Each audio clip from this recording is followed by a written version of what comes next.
6-2 potrebbe essere definito un punteggio tennistico, sarebbe da cronaca facile. Le due squadre nello spareggio play-out rappresentano le due deluse della stagione. Sogni di gloria per il Santermete nei piani iniziali, poi la revisione in corso ha portato a una sana riforma economica e a una continuità mai trovata. Il Misano, forte dei suoi giovani e dei tanti argentini, voleva ripetere le gesta degli ultimi campionati, ma presto si è reso conto, toccando anche l'ultimo posto in classifica, che serviva un traino per i tanti giovani. E chi, meglio di Traini? Ecco la differenza nello sconto play-out, la fa nello stato di forma, l'equilibrio trovato e la classe di tre giocatori. Citiamo Traini, Gomez e De Maria. L'equilibrio in campo dura 25 minuti, prima gli ospiti bussano alla porta di Caprilli con il colpo di testa in nigro, a sporcarsi i guantoni anche il collega Semprini, costretto a bloccare questo tentativo dalla distanza. Ospiti pericolosi a calci piazzati, Caprilli è sulla traiettoria, piazzato che si ripete ma questa volta è vincente. Sottomisura De Maria è spaccata, batte l'incolpevole Caprilli per lo 0-1 del Misano. Botta in risposta tra le due squadre, perché sempre da calcio piazzato il Santermete previene al pari con il colpo di testa di Tentoni.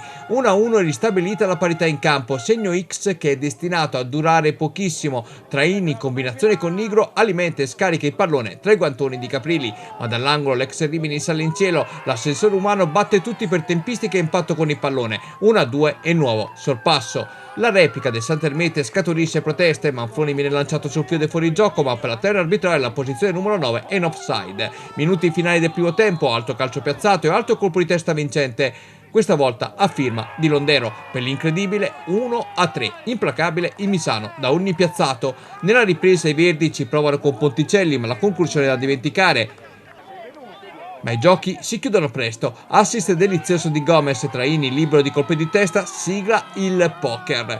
Lo scatenato Traini sfiora la personale tripletta, servito in velocità e indirizza la sfera all'incrocio ai pali. Grande intervento di Caprilli, ma se non segna Traini ci pensa El Matador. De Maria con un bolide dalla distanza a rifilare la manita agli avversari.